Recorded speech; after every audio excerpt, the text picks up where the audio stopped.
Hello friends, स्वागत है आप सभी का एक बार फिर से आपके अपने YouTube चैनल पे दोस्तों। तो दोस्तों उम्मीद करते हैं कि आप सभी लोग स्वस्थ होंगे और मस्त होंगे। तो आज का टॉपिक हमारा दोस्तों ये है कि हाउस वायरिंग हमें जानना है और हाउस वायरिंग में बिल्कुल नॉर्मल बोर्ड यानी सामान्य बोर्ड से हम अपना शुरुआत करेंगे और डेली बाय डेली आपको वीडियो मिलेगी दोस्तों। अब आज तक वीडियो डेली नहीं मिलते थे, डेली नहीं आ पाते थे, अब उम्मीद है कि लगभग प्रयास ये रहेगा कि डेली आप तक वीडियो कुछ ना कुछ पहुंचे। और आज हम जानेंगे दोस्तों एकदम बोर्ड बनाना, नॉर्मल साधारण सा बोर्ड बनाना कैसे बनाते हैं। आइए जानते हैं। सबसे पहले देखिए, जैसे कि हमारे पास एक बल्ब है और इस बल्ब को जलाना है। इस बल्ब को क्या करना है? जलाना है। इस बल्ब को जलाने के लिए आप ये जानते हैं कि बल्ब के एक पॉइंट पे अगर न्यूट्रल मिल गया और बल्ब के दूसरे पॉइंट पे फेस मिल गया तो बल्ब हमारा जल जाएगा। अगर बल्ब के एक पॉइंट पे न्यूट्रल मिला, दूसरे पॉइंट पे फेस मिला तो बल्ब क्या करेगा? जल जाएगा। तो कैसे होगा? जैसा कि मानते हैं कि हमारा जो खंभा होता है ना, जिसको हम लोग पोल बोलते हैं, जिसको क्या बोलते हैं? पोल। पोल से हमारे दो तार आए होते हैं, एक को हम न्यूट्रल के नाम से जानते हैं और दूसरे को हम किसके नाम से जानते हैं? फेस के नाम से जानते हैं। अच्छा, ये जो बल्ब है ये हमारा एक प्रकार का उपकरण है, यानी कि ये विद्युत का एक ऐसा यंत्र जिसके अंतर्गत, ऐसे इलेक्ट्रॉनिक यंत्र जिसके अंतर्गत न्यूट्रल और फेस दोनों दिया जाएगा तो ये काम करेगा। अगर किसी एक को दिया जाए तो काम नहीं करेगा। अगर बल्ब के अंदर केवल न्यूट्रल दे दे तब भी बल्ब नहीं जलेगा, केवल फेस दे दे तब भी बल्ब नहीं जलेगा। अच्छा, ऐसा नहीं है कि केवल न्यूट्रल दे देंगे तो बल्ब फूट जाएगा या केवल फेस देंगे तो बल्ब फूट जाएगा। खराब तो नहीं होगा, बट क्या है कि कार्य नहीं करेगा। खराब नहीं होगा बट कार्य नहीं करेगा। अच्छा, अब इसके किसी एक पॉइंट पे न्यूट्रल दे दीजिए, किसी एक पॉइंट पे फेस। जैसा कि हमने लिखा है यहाँ न्यूट्रल, यहाँ फेस। जरूरी नहीं है कि अगले वाले पे ही न्यूट्रल दे तभी चलेगा और पिछले वाले पे फेस दे तभी चलेगा। हमारा मन करता है कि यहाँ जहाँ फेस लिखे वहां भी न्यूट्रल देंगे तभी चलेगा और यहाँ भी लेंगे तभी चलेगा। तो किसी एक में जोड़ सकते हैं। भाई देखिए, हमने जहाँ लिखा है वहीं पे न्यूट्रल दे दिया और दूसरे वाले में क्या कर दिया हमने? ऐसे लाके अपना फेस दे दिया। इस कंडीशन में बल्ब हमारा डायरेक्ट जलने लगा। बल्ब क्या करेगा? डायरेक्ट बिल्कुल जलने लगेगा। एक तरफ से न्यूट्रल मिला और बल्ब के दूसरे पॉइंट पे क्या मिल गया? फेस मिल गया, तो बल्ब जल गया। अब बात यह है कि अगर किसी कारण से फेस हमारा यहीं से टूट जाए, अगर टूट जाए तो क्या ये यहाँ पे फेस पहुंचेगा? तब तक यहाँ पे फेस नहीं पहुंचेगा, अब बल्ब नहीं जलेगा। इस कंडीशन में जो ये न्यूट्रल है ना, ये न्यूट्रल यहाँ से होके सीरीज के रूप में इसके एक पॉइंट पे न्यूट्रल ही मिलने लगेगा, लेकिन बल्ब हमारा कार्य नहीं करेगा। अब बल्ब कार्य नहीं करेगा तो इस कंडीशन में अगर एक तार में और ऐसे हमने शॉर्ट कर दिया, एक तार लेके शॉर्ट कर दिया, तो हम देखेंगे कि बल्ब के इस पॉइंट पे भी अब क्या मिलने लगेगा? हमें फेस, क्योंकि यह जो फेस यहाँ से आ रहा था यहाँ से जाने लगा और इधर से न्यूट्रल मिलने लगा। यानी सर्किट जब तक कंप्लीट नहीं होगी तब तक बल्ब नहीं जल सकता है।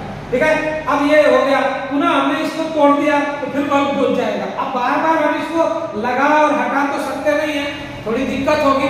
अच्छा, अब इसी की सेफ्टी के लिए लोग स्विच लगाते हैं। तो स्विच क्या होता है? आइए देखते हैं स्विच। देखिए, एक प्रकार की स्विच जो होती है ना, स्विच एक प्रकार की ऐसी चीज होती है कि बस दो पॉइंटों को आपस में टच कराने और हटाने का काम करती है।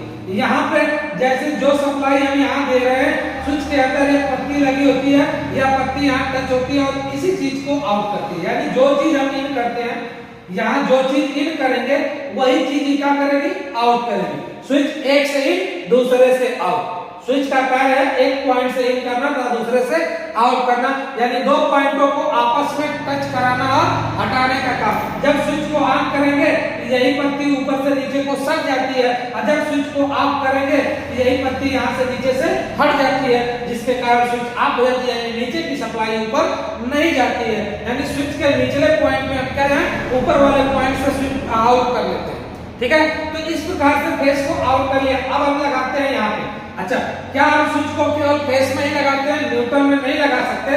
तो न्यूट्रल में भी लगा सकते हैं दोस्तों, लेकिन कभी भी आप जानते हैं कि प्रोटेक्शन की डिवाइस, स्विच एक प्रोटेक्शन की डिवाइस है ना, तो प्रोटेक्शन के लिए हमेशा हम फेस में ही देते हैं। इसलिए फेस में ही क्या करते हैं? स्विच को लगाते हैं। फेस वाले पॉइंट को काटा और एक से दूसरे से आउट करके हमने लगा दिया। अगर स्विच हमारी ऑफ होगी तो यह बल्ब नहीं जलेगा। जैसे ही स्विच को हम ऑन करेंगे, ये ऊपर वाला पॉइंट नीचे वाले पॉइंट से टच होगा, अब ये बल्ब क्या करने लगेगा? जलने लगेगा। तो इस प्रकार से एक स्विच से कार्य होता है। अच्छा, अब एक स्विच है, अगर हमें जो बोर्ड बनाना है, नॉर्मल बोर्ड बनाना है, तो हम कैसे बनाएंगे? आइए देखते हैं। बिल्कुल साधारण बोर्ड, नॉर्मल बोर्ड एकदम बिल्कुल आसानी से बनाएंगे। सबसे पहले जैसे कि एक बल्ब हम लेते हैं, एक मान लीजिए पंखा ले लेते हैं और एक पाइप पिन सॉकेट ले लेते हैं, 3 उपकरण लेते हैं। अब बात यह भी है कि उपकरण क्या होते हैं दोस्तों? उपकरण का मतलब क्या हो गया? अच्छा, अब इसको भी समझ लिया जाता है कि उपकरण क्या है। पहले हम स्विच बना लेते हैं, फिर उपकरण के बारे में आपको समझाते हैं। देखिए, ये 3 स्विच बनी। अब स्विच बनने के बाद 3 स्विच एक साथ बन गया, एक पाइप पिन सॉकेट। बात है कि उपकरण क्या होगा? उपकरण का मतलब यह हुआ कि विद्युत का वह इलेक्ट्रॉनिक तंत्र जिसके दोनों पॉइंटों में, एक में न्यूट्रल एक में फेज, मतलब इसके दोनों पॉइंटों पे किसी एक में न्यूट्रल, किसी एक में क्या मिले? किसी एक में न्यूट्रल, किसी एक में फेज मिले, उसे कहते हैं क्या? उपकरण। ठीक है, अर्थात जिससे हमें कुछ ना कुछ डायरेक्ट लाभ प्रदान हो, उसे भी उपकरण कहा जा सकता है। अगर शॉर्टकट की अपनी भाषा में कहें तो इलेक्ट्रॉनिक यानी विद्युत का वह यंत्र जिससे हमें डायरेक्ट क्या मिले? लाभ मिले, डायरेक्ट लाभ मिले, उसे भी हम क्या कहते हैं? उपकरण कहते हैं। जैसे कि अब बल्ब जलेगा तो कुछ ना कुछ हमें लाभ मिलता है भाई, बल्ब जलेगा तो रोशनी मिलती है, तो उससे हमें कुछ ना कुछ लाभ ही मिल रहा है। पंखा है, पंखा चलेगा, जब चलेगा तो उससे हमें हवा मिलेगी, उससे भी हमको लाभ है। पाइप पिन सॉकेट है, इसके भी दोनों पॉइंटों में सप्लाई न्यूट्रल और फेज की दी जाती है, तो ये चालू होगी। अगर ये चलेगी तो इसमें मोबाइल का चार्जर लगाएंगे, अब मोबाइल का चार्जर लगाएंगे जिससे हमारी मोबाइल चार्ज होती है, तो मोबाइल चार्ज हुई तो उससे भी हमारा क्या मिला? लाभ मिला। हमें कभी खोसनी वाला पंखा लगाना है, ठीक है, तो उसकी पाइप पिन सॉकेट लगा देंगे तो उससे भी हमें लाभ मिलेगा। टीवी चलानी है, उसको भी इसमें लगा दिए तो उससे भी लाभ मिलेगा। तो मतलब इस प्रकार से जो भी उपकरण है ना, इनको उपकरण कहते हैं जिनसे हमें डायरेक्ट क्या मिले? लाभ मिले। अब बात आती है कि सभी उपकरण जो भी होते हैं उनको न्यूट्रल और फेज दोनों के दोनों मिलने चाहिए। अब इसके तरह ये बिल्कुल हमारा साधारण बोर्ड है। साधारण बोर्ड का मतलब हुआ दोस्तों बिल्कुल एकदम नॉर्मल बोर्ड जिसके अंदर 1 2 3 जो क्या लगी है? स्विचें लगी है, 3 स्विच लगी है, एक पाइप पिन सॉकेट लगी है और एक बल्ब लगा है, एक पंखा लगा है। अब बात करते हैं इसको कि सबसे पहले नियम क्या है इसका? मात्र 3 नियम, यानी 3 को मंत्र है, तीनों मंत्र याद कर लिए। वायरिंग छोटी हो या बड़ी हो कोई दिक्कत नहीं होने वाली। तो सबसे पहले क्या है? पहला नियम यह है कि न्यूट्रल के वायर को सभी उपकरणों के एक एक पॉइंट में जोड़ देते हैं। नियम नंबर 1 कहता है कि न्यूट्रल के वायर को सभी उपकरणों के एक एक पॉइंट में डायरेक्ट जोड़ देते हैं। अब बात आती है कि न्यूट्रल का वायर कहाँ मिलेगा? तो न्यूट्रल का वायर कहाँ है? यहाँ पर है। अब उपकरण यहाँ पे कितने हैं? एक उपकरण है, दूसरा भी उपकरण है और तीसरा। हमारे पास 3 उपकरण हैं, तीनों में एक एक करके बारी बारी से जोड़ दीजिए। जैसे एक बार हमने यहाँ जोड़ा, अब यहाँ हमें दोबारा आने की जरूरत नहीं है, न्यूट्रल हमें यही मिल गया। यहीं से तार उठाएंगे, पंखे को दे दिए और यहीं से तार उठा के हमने किसको दे दिया? Pipe pin socket. देखिए सभी को एक एक पॉइंट में न्यूट्रल मिल गया। 3 उपकरण थे, तीनों उपकरण के एक एक पॉइंट में न्यूट्रल मिल गया। नियम नंबर 2 कहता है कि फेज के वायर, किसके तार को? फेज के तार को सभी स्विचों के निचले पॉइंट में दे दीजिए। तो स्विच हमारी एक ये स्विच है, दूसरी यह स्विच है और तीसरी यह स्विच है। जितनी भी स्विच है, अब सभी स्विचों का निचला पॉइंट यही है। तो फेज का तार जो हमारा आ रहा है दोस्तों ना, फेज के वायर को सभी स्विचों के निचले पॉइंट में जोड़ दिया। नियम नंबर 2 था कि फेज के वायर को सभी स्विचों के निचले पॉइंट में जोड़ दिए। अब नियम नंबर 3 है, बिल्कुल आसान, यही 3 मंत्र बस याद करनी है, यही 3 मंत्र याद करनी है। नियम नंबर 3 कह रहा है कि स्विच का बचा हुआ एक एक पॉइंट और उपकरण के बचे हुए एक एक पॉइंट को आपस में मिला दीजिए। यानी कि पहली वाली स्विच से हम चाहते हैं कि हमारा ये पहला वाला बल्ब जले, तो हमने इसको लगा दिया। दूसरी वाली स्विच से हम चाहते हैं कि हमारा पंखा चले, तो दूसरी वाली स्विच से पंखे को जोड़ दिया।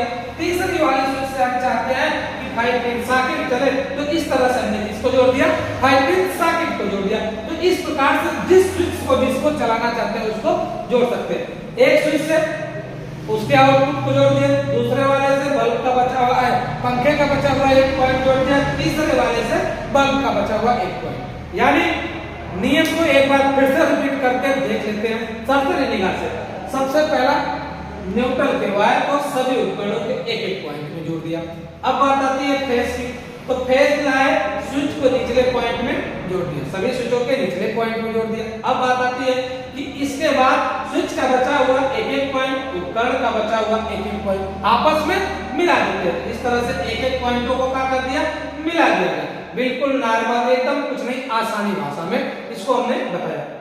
तो दोस्तों वीडियो को लास्ट तक देखने के लिए आप सभी का बहुत बहुत धन्यवाद। यदि आप चैनल पर नए आए हैं तो चैनल को लाइक करें, सब्सक्राइब करें और दोस्तों तक भी शेयर करें, ताकि जिसको भी आवश्यकता है दोस्तों ये चीजें आसानी से मिल जाए। आपके एक शेयर से आपको कुछ नहीं होगा, लेकिन हमारा कुछ ना कुछ मदद हो जाएगी दोस्तों। तो अब मिलते हैं अगली वीडियो में, तब तक के लिए दोस्तों जय हिंद।